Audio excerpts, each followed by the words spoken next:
Hello दोस्तों, नमस्कार। स्वागत है आप सभी का 99 क्लासेस के इस यूट्यूब चैनल पे। दोस्तों आज हम देखने वाले हैं जो राजस्थान के अंदर 28 अगस्त को बीएसटीसी का एग्जाम है दोस्तों, उसके लिए परीक्षा से पहले दोस्तों सुपर प्रहार होने वाला है। जो आपके बीएसटीसी के अंदर शिक्षण अभिरुचि के दोस्तों 50% आते हैं 150 नंबर के, वही एज इट इज वैसा का वैसा पैटर्न, वैसे के वैसे लेवल दोस्तों मैं आपके 50% लेके आया हूँ 150 नंबर पक्के करने। तो इस क्लास को अंत तक जरूर देखना दोस्तों। जिस प्रकार आपके बीएसटीसी के अंदर शिक्षण अभिरुचि के क्वेश्चन पूछे जाते हैं दोस्तों, उसी प्रकार के क्वेश्चन मैं लेके आया हूँ। आपके बार बार इसके अंदर रिपीट होने वाले क्वेश्चन है दोस्तों।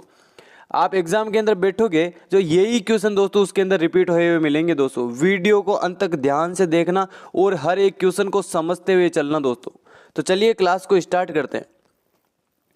पहला प्रश्न दोस्तों, कक्षा में छात्र छात्राओं का ध्यान विकसित करने के लिए आप क्या करेंगे दोस्तों? छात्र छात्राओं में जिज्ञासा का विकास करेंगे, बच्चों को कहानियां सुनाएंगे, भाषण ठीक प्रकार से तैयार करेंगे या कक्षा में जोर से बोलेंगे? क्या किएंगे आप? क्या करेंगे दोस्तों? कक्षा के अंदर छात्र छात्राओं में जिज्ञासा का विकास करेंगे दोस्तों। विकल्प ए सही हो जाएगा। अगला प्रश्न, कक्षा में सृजनात्मक चिंतन के विकास हेतु किस शिक्षक को चाहिए कि वह कक्षा में उन्मुख वातावरण रखे, छात्रों को नियंत्रण रखे, उन्हें परंपराओं से न हटने दे, कदम कदम पर उनको सही दिशा प्रदान करे? क्या करेंगे दोस्तों आप? ये काफी ज्यादा अच्छा प्रश्न है। हमारा इसका सही विकल्प क्या हो जाएगा? कदम कदम पर उनको सही दिशा प्रदान करेंगे दोस्तों। विकल्प डी सही हो जाएगा। अगला प्रश्न, आप विद्यालय में छात्रों के सहयोग की भावना विकसित करने के लिए क्या करेंगे दोस्तों? ये भी अच्छा प्रश्न है। इससे संबंधित उदाहरण प्रस्तुत करेंगे दोस्तों। विकल्प ए उचित हो जाएगा। अगला प्रश्न, छात्रों के निम्नलिखित में से किस गुण को आप सर्वाधिक महत्वपूर्ण मानते हैं? किस गुण को? स्वतंत्र रूप से विचार करना, विनयशीलता, आज्ञाकारिता या परिश्रमी? आप छात्रों के किस गुण को सर्वाधिक महत्वपूर्ण मानते हैं? स्वतंत्र रूप से विचार करना दोस्तों। अगला प्रश्न, अध्यापकों के सुझाव के बावजूद कोई अपनी स्वच्छता का ध्यान नहीं रखता, तो आप अध्यापक को चाहिए कि वो क्या करेगा? छात्र को अर्थदंड दे, उसके अभिभावक को सूचित करे, कारण का पता करे या अन्य छात्रों के समक्ष उसे शर्मिंदा करे? क्या करेंगे दोस्तों आप अध्यापक होने के नाते? छात्र को क्या करेंगे? छात्र को अर्थदंड देंगे दोस्तों। विकल्प ए सही हो जाएगा। अगला प्रश्न,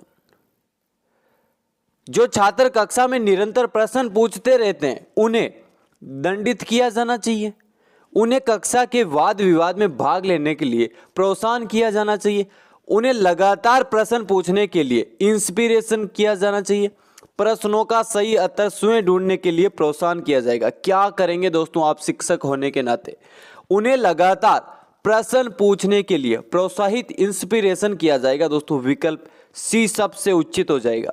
अगला प्रश्न, शिक्षक छात्र के लिए पिता की स्थिति में होता है, मित्र और हितैषी की स्थिति में होता है, माता पिता की स्थिति में होता है या सभी? क्या होता है दोस्तों शिक्षक छात्र के लिए?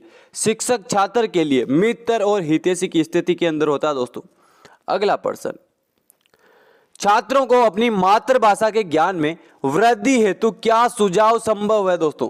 घर तथा विद्यालय में मातृभाषा का ही प्रयोग करें, केवल मातृभाषा की पुस्तकों का प्रयोग करें, मातृभाषा के प्रयोग के बीच बीच में अन्य भाषाओं का भी प्रयोग करें या उपयुक्त सभी सुझाव आवश्यक है? क्या करेंगे दोस्तों? मातृभाषा के प्रयोग के बीच बीच में अन्य भाषाओं का भी प्रयोग करेंगे दोस्तों। विकल्प सी सही हो जाएगा। शिक्षक का वह गुण है जो अन्य व्यवसायों से अलग करता है। क्या करता है? कर्मठता, भाषण देने में निपुणता, अध्ययनशीलता या सभी? क्या करता है दोस्तों?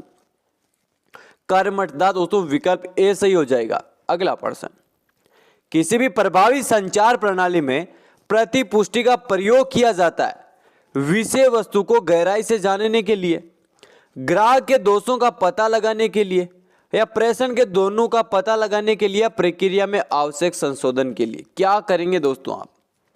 विषय वस्तु को और गहराई से जानने के लिए दोस्तों। विकल्प ए सही हो जाएगा। छात्रों में बड़ों के प्रति आदर की भावना के विकास के लिए क्या करेंगे दोस्तों? आप कक्षा में उपयुक्त उदाहरण देना चाहिए दोस्तों।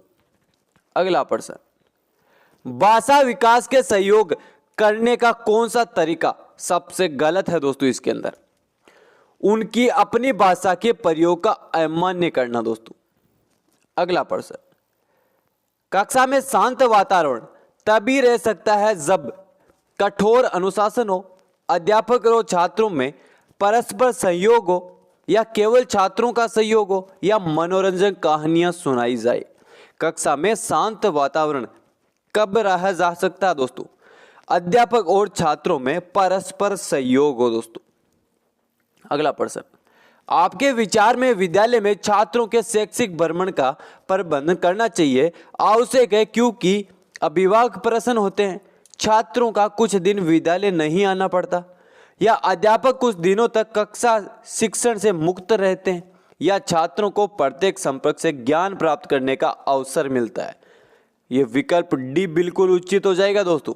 अगला प्रश्न, निम्नात्मक परीक्षाएं विश्वसनीय नहीं होती है क्योंकि इनके परिणाम सदैव समान नहीं होते, या इनके जांच की विधियां अलग अलग होती है, इनके उत्तर पर्याय बहुत भिन्न होते हैं, या इनमें से कोई नहीं। क्या होता है? इनके परिणाम सदैव समान नहीं होते हैं दोस्तों। अगला प्रश्न, आपके विचार में शिक्षक का उद्देश्य बालक में आत्मविश्वास पैदा करना बिल्कुल सही है दोस्तों। बालक को बुराइयों से बचाना सही है, बालक को ज्ञान देता है दोस्तों। विकल्प डी बिल्कुल सही हो जाएगा। अगला प्रश्न, आपके विचार से शिक्षा में हो रहे हास को रोकने के लिए आवश्यक है, क्या आवश्यक है दोस्तों? अध्यापक द्वारा नियमित कक्षा शिक्षण। विकल्प डी सही हो जाएगा दोस्तों। अगला प्रश्न, भाषा विकास के लिए प्रारंभिक बचपन अति संवेदनशील काल है दोस्तों। अगला प्रश्न, भाषा के स्वरूप के संबंध में आपका क्या विचार है दोस्तों? आपका शिक्षा सभी को मिलनी चाहिए, बिल्कुल सही है दोस्तों। शिक्षा ऐसी हो जो व्यक्ति को आगे चलकर स्वावलंबी बनाए, बिल्कुल सही है दोस्तों। शिक्षा ऐसी हो जो देश के सभी नागरिकों को एक सूत्र में बांध सके, बिल्कुल सही है दोस्तों। विकल्प डी सही हो जाएगा, सारे विकल्प सही है। अगला प्रश्न, यदि आपके घर वालों को आपका अध्यापिका बनना पसंद नहीं है तो आप क्या करेंगे दोस्तों? अध्यापन कार्य के पक्ष में दलील देगी दोस्तों। विकल्प सी सही हो जाएगा। अगला प्रश्न, पाठ्य के नैतिक शिक्षा के शामिल करने के विषय में आपका क्या विचार है दोस्तों? काफी अच्छा प्रश्न है दोस्तों ये हमारा। विकल्प है, यह छात्रों के चरित्र के विकास के लिए लाभकारी हो सकती है।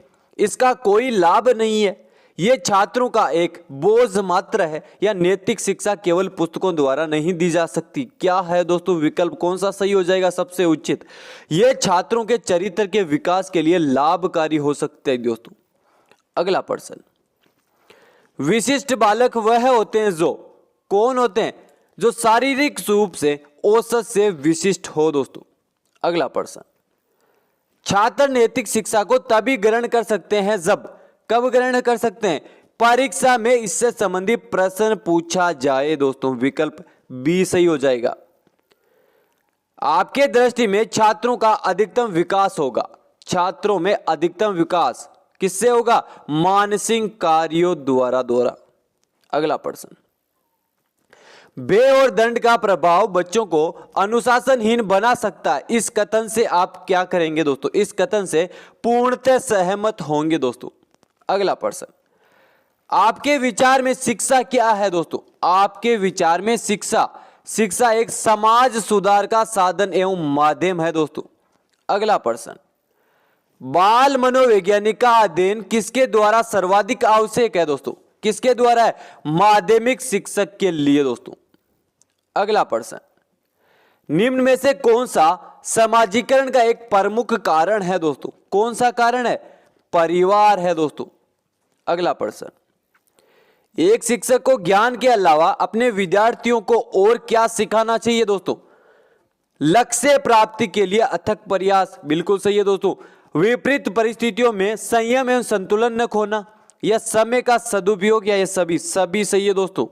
अगला प्रश्न दोस्तों, आपके ख्याल में छात्रों के लिए उपयुक्त पाठ्यक्रम वह है जो उनके विकास में सहायक हो, छात्रों के स्तर के अनुरूप हो, समाज की आवश्यकताओं को पूरा करे, या ये सभी। क्या होगा दोस्तों आपके ख्याल में छात्रों के लिए उपयुक्त पाठ्यक्रम कौन सा होगा? उपयुक्त पाठ्यक्रम उनके विकास में सहायक हो दोस्तों।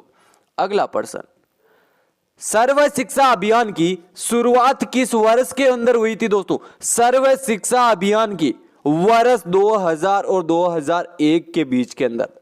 अगला प्रश्न दोस्तों, कक्षा शिक्षण की विशेषणात्मक विधि के अधीन छात्र अज्ञात से ज्ञान की ओर बढ़ता है दोस्तों। अगला प्रश्न, अनौपचारिक शिक्षा किन के लिए है दोस्तों? अनौपचारिक शिक्षा किन के लिए? जो शिक्षा पूरी करने से पहले स्कूल छोड़ चुके हो दोस्तों। अगला प्रश्न, विद्यालय से छात्रों को भागने का कारण क्या है दोस्तों? जो विद्यालय छोड़ के छात्र भाग जाते हैं उनका प्रमुख कारण क्या है दोस्तों? रुचिकर कक्षा शिक्षण न होना दोस्तों। विकल्प सी सही हो जाएगा। अगला प्रश्न, बाल मनोवैज्ञानिक की सहायता से शिक्षक किस बात का ज्ञान प्राप्त कर सकता है दोस्तों? किस प्रकार का? छात्रों की क्षमता या छात्रों की अभिरुचि दोस्तों। यह विकल्प बिल्कुल सत्य हो जाएगा। अगला प्रश्न, कक्षा शिक्षण की उत्तम प्रणाली वह है जिसमें प्रश्नोत्तर की आवश्यकता न पड़े, अध्यापक छात्रों से प्रश्न पूछे, या छात्र अध्यापक से शंका समाधान करे, या अध्यापक और छात्र दोनों प्रश्न पूछे दोस्तों। कक्षा शिक्षण की उत्तम प्रणाली कौन सी है दोस्तों? अच्छा प्रश्न है काफी ज्यादा। प्रश्नोत्तर की आवश्यकता ही न पड़े दोस्तों। विकल्प ए सही हो जाएगा। अगला प्रश्न, विद्यालय में सभी शिक्षकों को समय पर आना चाहिए क्योंकि इससे विद्यालय में अनुशासन कायम होगा, छात्रों में अच्छी आदत का विकास होगा, या विद्यालय के सभी कार्यक्रम समय पर होंगे, या उपयुक्त सभी बातों का विकास होगा दोस्तों। अगर विद्यालय के अंदर शिक्षक समय पर आएगा तब क्या होगा दोस्तों? विद्यालय के सभी कार्यक्रम समय पर होंगे दोस्तों। अगला प्रश्न, बच्चों के पढ़ाई के प्रति गंभीर न होने का कारण क्या है दोस्तों? शिक्षा के द्वारा उन्हें पुष्ट पोषण न मिलना, जीवन के स्पष्ट लक्ष्य का अभाव, अशिक्षित पारिवारिक परिवेश, या ए और बे विकल्प दोनों दोस्तों। कौन सा विकल्प सत्य हो जाएगा? जीवन के स्पष्ट लक्ष्य का अभाव दोस्तों। विकल्प बी सही हो जाएगा। अगला प्रश्न, किस शैली के शिक्षण को आधुनिक युग में उत्तम माना जाता है दोस्तों? आदर्शवादी शिक्षण, प्रयोगात्मक शिक्षण, व्यक्तिगत भिन्नता पर आधारित मनोवैज्ञानिक शिक्षण, या इनमें से कोई नहीं दोस्तों। किस शैली के शिक्षण को आधुनिक युग में उत्तम माना जा सकता है? अच्छा प्रश्न है काफी ज्यादा दोस्तों। आदर्शवादी शिक्षण दोस्तों। विकल्प ए सही हो जाएगा। काफी ज्यादा महत्वपूर्ण प्रश्न है दोस्तों, रट लो। अगला प्रश्न, वंचित समूह के विद्यार्थियों को सामान्य विद्यार्थियों के साथ पढ़ाना चाहिए, इसका अभिप्राय क्या है दोस्तों?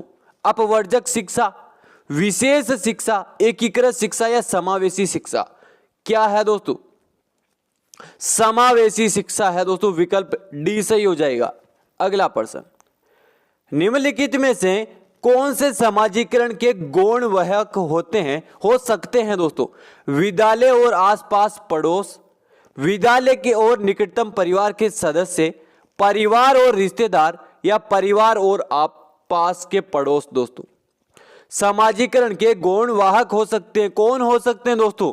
विद्यालय और पास पड़ोस। विकल्प ए सही हो जाएगा। अगला प्रश्न, नए संचार माध्यमों के विकास ने कक्षा में शिक्षक के दायित्व को निभाना आसान बना दिया है, पूर्ववत रखा है, घटा दिया, या बहुत बढ़ा दिया दोस्तों? क्या कर दिया गया है? बहुत बढ़ा दिया गया दोस्तों। विकल्प डी सही हो जाएगा। अगला प्रश्न, प्रभावी शिक्षक की कौन सी बात छात्र को अच्छी लगती है? कौन सी लगती है? उसका पहनावा दोस्तों। विकल्प ए सही हो जाएगा। अगला प्रश्न, छात्रों को मूल्यों की शिक्षा देना आवश्यक है क्योंकि इससे उनका बौद्धिक विकास बढ़ेगा दोस्तों। विकल्प सी सही हो जाएगा। अगला प्रश्न, समावेशन का अर्थ क्या है दोस्तों? समावेशन का जरूरतमंद बच्चों की शिक्षा, सामान्य बच्चों के साथ होनी चाहिए दोस्तों, विकल्प ए बिल्कुल सत्य हो जाएगा। अगला प्रश्न, प्रभावी शिक्षक होने की बहुत ही कम संभावना किसकी है दोस्तों? अच्छा प्रश्न है।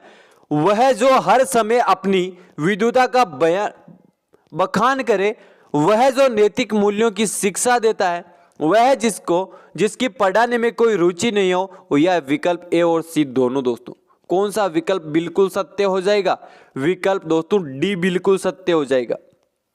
अगला प्रश्न, एक कुशल प्रधानाचार्य के लिए आवश्यक क्या है दोस्तों? मानवीय गुणों से भरपूर व्यक्तित्व और नेतृत्व की क्षमता दोस्तों। अगला प्रश्न, शिक्षा का प्रचार प्रसार क्यों आवश्यक है दोस्तों? प्रचार प्रसार साक्षरता का प्रतिशत बढ़ाने के लिए दोस्तों, विकल्प ए सही हो जाएगा। अगला प्रश्न, बाल केंद्रित शिक्षा के लिए निम्नलिखित में से कौन सा कारक आधार है दोस्तों? अच्छा प्रश्न है दोस्तों, कौन सा है? व्यक्तित्व अंतर दोस्तों। अगला प्रश्न, आप कक्षा में पढ़ा रही है, उस समय आचार्य द्वारा बुलाए जाने पर आप क्या करेंगे दोस्तों? तुरंत उनके पास चले जाएंगे दोस्तों, विकल्प ए सही हो जाएगा। तो दोस्तों ये थे हमारे शिक्षण अभिरुचि के दोस्तों टॉप 50 मोस्ट इंपोर्टेंट प्रश्न थे दोस्तों, जो शिक्षण अभिरुचि के अंदर बार बार एग्जाम के अंदर पूछे जाते हैं। उसी प्रकार के दोस्तों ये 50 प्रश्न थे। वीडियो को अंत तक देखने के लिए धन्यवाद दोस्तों। और आप हमारे चैनल पे नए आए तो चैनल को सब्सक्राइब करना ना भूलिए दोस्तों। BSTC के लिए एक से बढ़कर एक क्लास चलती है दोस्तों। हमारे सारे सब्जेक्ट की क्लास चलती है, रीजनिंग, GK, इंग्लिश, हिंदी और टीचिंग एप्टीट्यूड के दोस्तों। सारे सब्जेक्ट जितने BSTC के अंदर सब्जेक्ट पूछे जाते हैं दोस्तों, सारे सब्जेक्ट की क्लास हमारे चैनल के ऊपर आपको मिल जाएगी। वीडियो को अपने मित्रों के पास दोस्तों अधिक से अधिक जरूर शेयर करना। मैं आपके लिए इतनी मेहनत कर रहा हूं तो आप अपने मित्रों के पास शेयर तो कर ही सकते हो दोस्तों। तो चलिए आज की क्लास के अंदर इतना ही। जय हिंद, जय भारत।